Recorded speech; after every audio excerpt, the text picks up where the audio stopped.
Assalamualaikum warahmatullahi wabarakatuh. Izin memperkenalkan diri, nama saya Widya Ayuning Tias dengan NPM 2154071011 dari kelas TEPA. Di sini saya akan menerangkan atau menjelaskan tentang materi transmisi manual. Transmisi manual. Apa sih transmisi manual itu? Transmisi manual yaitu tipe transmisi yang digunakan pada kendaraan bermotor. Sistem ini menggunakan kopling yang dioperasikan oleh pengemudi untuk mengatur perpindahan torsi dari mesin menuju transmisi, serta pemindah gigi yang dioperasikan dengan tangan itu pada mobil dan menggunakan kaki itu pada motor. Kemudian fungsi dari transmisi yaitu yang pertama mengatur kecepatan sesuai dengan beban dan kondisi jalan. Kemudian yang kedua itu merubah arah putar roda sehingga kendaraan dapat bergerak maju dan mundur. Kemudian yang ketiga itu memutuskan atau menghubungkan putaran sehingga kendaraan dapat berhenti sementara mesin masih keadaan hidup. Kemudian ada macam-macam transmisi manual.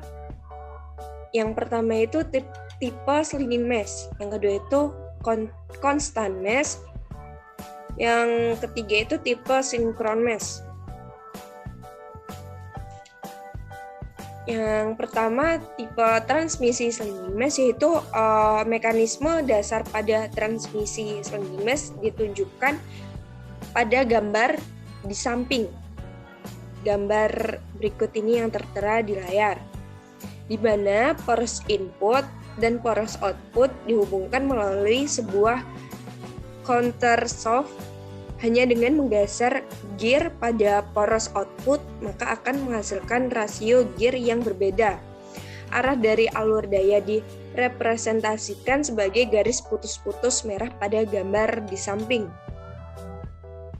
Kemudian yang kedua itu ada tipe transmisi constant mesh, yaitu jenis transmisi manual yang cara kerja dalam pemindahan giginya memerlukan bantuan kopling geser agar terjadi perpindahan tenaga dari poros input ke poros output.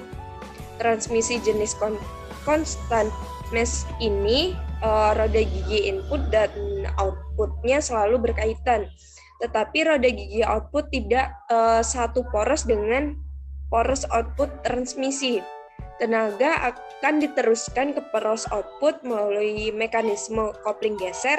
Transmisi jenis ini memungkinkan untuk menggunakan roda gigi lebih dari satu jenis. Kemudian yang ketiga itu ada transmisi synchron mesh, yang merupakan transmisi yang sering digunakan pada kendaraan. Sebuah transmisi synchron mesh secara permanen dapat menyelesaikan masalah yang ada pada transmisi sliding mesh.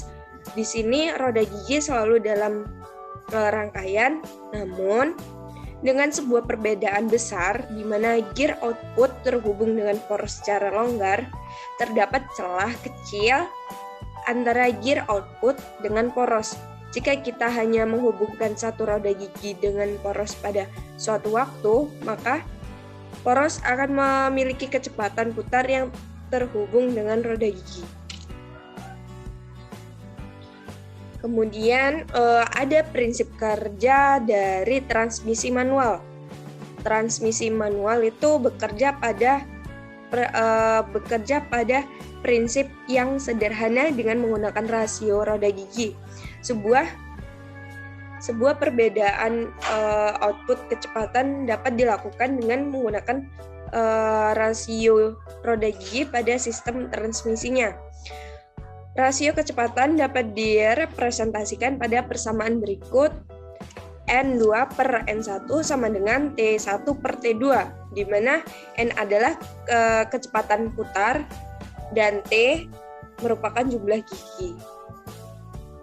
Berikutnya ada komponen transmisi manual. Komponen transmisi manual itu Yang pertama, ada gigi transmisi. Gigi transmisi berfungsi sebagai pengubah tenaga dari mesin menjadi gaya torsi yang disesuaikan dengan kebutuhan pengemudi pada saat mesin berjalan. Kemudian yang kedua ada gigi penyesuaian. Gigi penyesuaian itu berfungsi untuk mencegah putaran apabila kedua gigi yang tersambung tidak dalam posisi sama, serta memudahkan mengatur kecepatan dari gigi satu ke gigi lainnya. Yang ketiga itu poros input. Poros input itu saling berhubungan dengan kopling, yang dimana tugasnya adalah membantu memutar gigi dalam gearbox kendaraan. Kemudian yang keempat ada garpu pemindah, yang fungsi utamanya yaitu untuk memindahkan gigi sesuai pada sumbunya, sehingga perpindahan gigi mudah pada saat pemasangan dan dipindahkannya.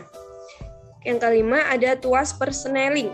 Tuas persneling itu bertugas untuk memudahkan pengemudi atau pengemudi mobil melakukan pemindahan gigi transmisi berdasarkan posisinya dan kebutuhannya. Kemudian yang keenam itu ada tuas penghubung, di mana berfungsi untuk sebagai penghubung antara shift fork dengan tuas persneling. Kemudian yang ketujuh itu ada bak transmisi, yang berfungsi sebagai tempat penyimpanan oli transmisi serta sebagai wadah berlink transmisi dan poros. Kemudian yang kedelapan itu ada input shaft, yang berfungsi untuk melakukan pemutaran gear atau gigi pertama kali sebelum mengalir ke gigi lainnya dalam gearbox pada sistem transmisi. Kemudian yang kesembilan itu ada output shaft.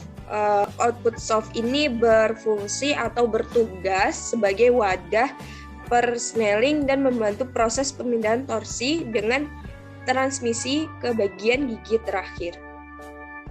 Kemudian yang 10 itu ada counter gear. Counter gear itu berfungsi untuk menghasilkan torsi mulai dari gigi input menuju bagian gigi kecepatan. Kemudian yang 11 itu ada offset, yang berfungsi untuk sebagai pengunci agar output shaft dapat berputar dan diberhentikan pada saat kendaraan berjalan. Selanjutnya itu ada wadah transmisi. Wadah transmisi itu fungsinya untuk tempat penampungan oli transmisi, pelindungan semua komponen transmisi, serta wadah untuk bearing transmisi. Kemudian ada bak pemanjang.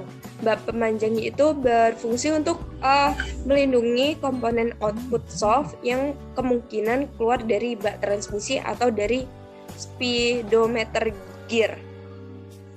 Kemudian ada speedometer gear, berfungsi untuk menggerakkan kabel agar kecepatan mobil saat dikendarai dapat terukur. Selanjutnya itu ada poros pada transmisi 3 poros. Yang pertama itu poros input. Poros input yang terdapat di nomor 1 ini yaitu dudukan plat kopling. Kemudian yang kedua ini ada dudukan bantalan, ketiga ini roda gigi penggerak atau input, kemudian yang keempat ini gigi penghubung tingkat tertinggi. Kemudian yang kedua itu ada poros bantu. Poros bantu di mana yang di nomor 1 ini adalah dudukan bantalan. Kemudian yang kedua ini ada gigi pembanding utama. Ketiga ini gigi pembanding tingkat 3. Keempat ada gigi pembanding tingkat 2. Kemudian yang kelima ada gigi pembanding tingkat 1. Kemudian yang ketiga ini ada poros output. Poros output yang dimana pada rangkaian ini yang bernomor 1 itu adalah dudukan bantalan. Kemudian yang kedua itu dudukan kopling geser 2. Kemudian yang ketiga itu dudukan roda gigi bebas tingkat 3.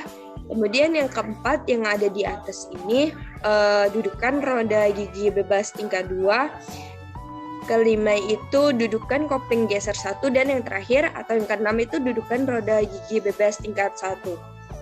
Kemudian yang keempat itu ada roda gigi balik.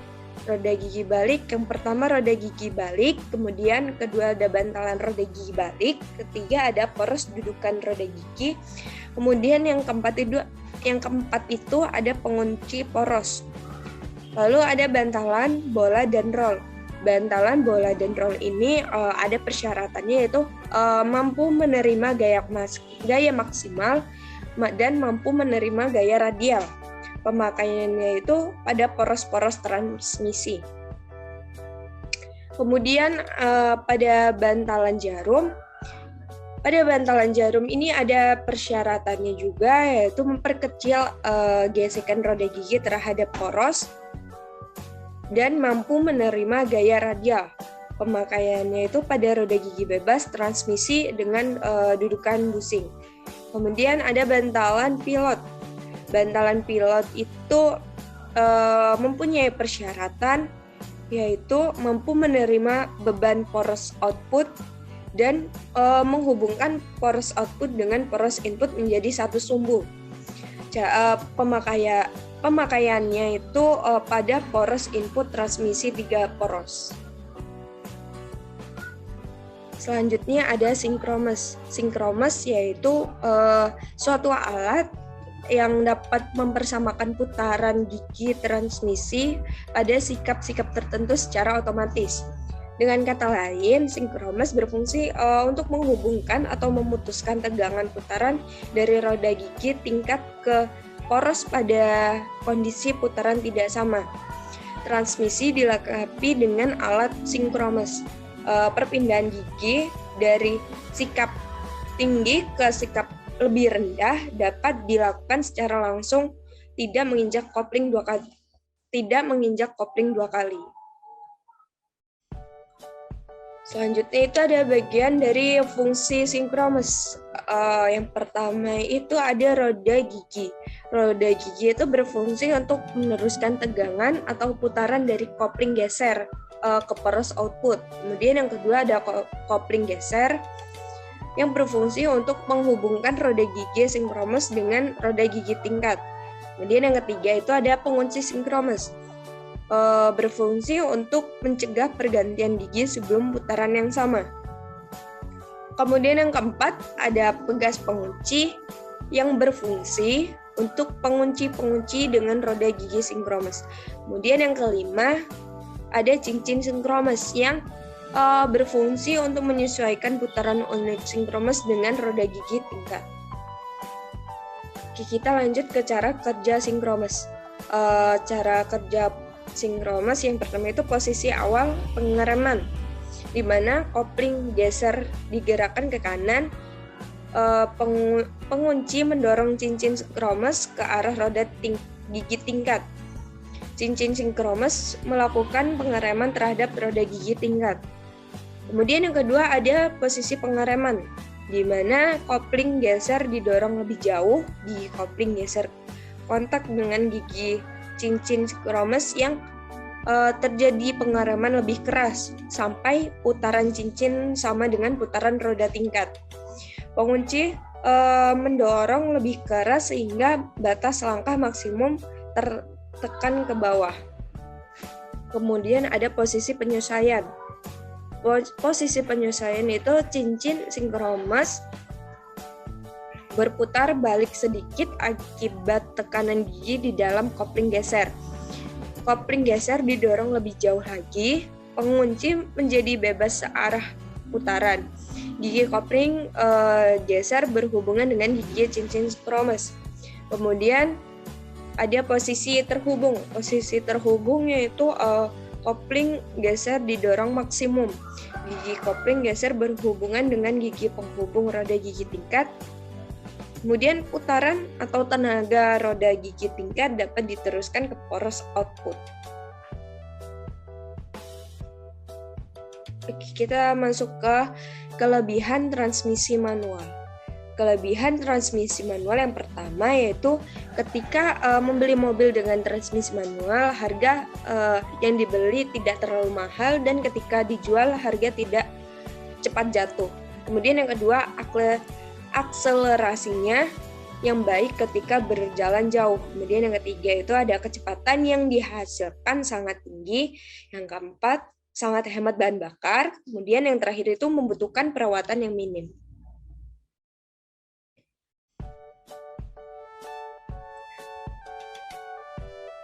Kemudian ada kekurangan transmisi manual. Yang pertama itu sedikit melelahkan bagi pengemudi karena harus bermain dengan kopling dan mengatur gigi agar bisa mengatur kecepatan yang sesuai. Kemudian yang kedua, untuk pemula yang ingin belajar mobil agak mengalami sedikit kesulitan untuk membawanya dan memerlukan banyak latihan. Kemudian yang ketiga, tidak cocok dibawa di perkotaan apalagi saat macet. Oke, terima kasih telah menyimak penjelasan transmisi manual dari saya. Apabila ada salah kata, saya mohon maaf. Saya akhiri. Wassalamualaikum warahmatullahi wabarakatuh.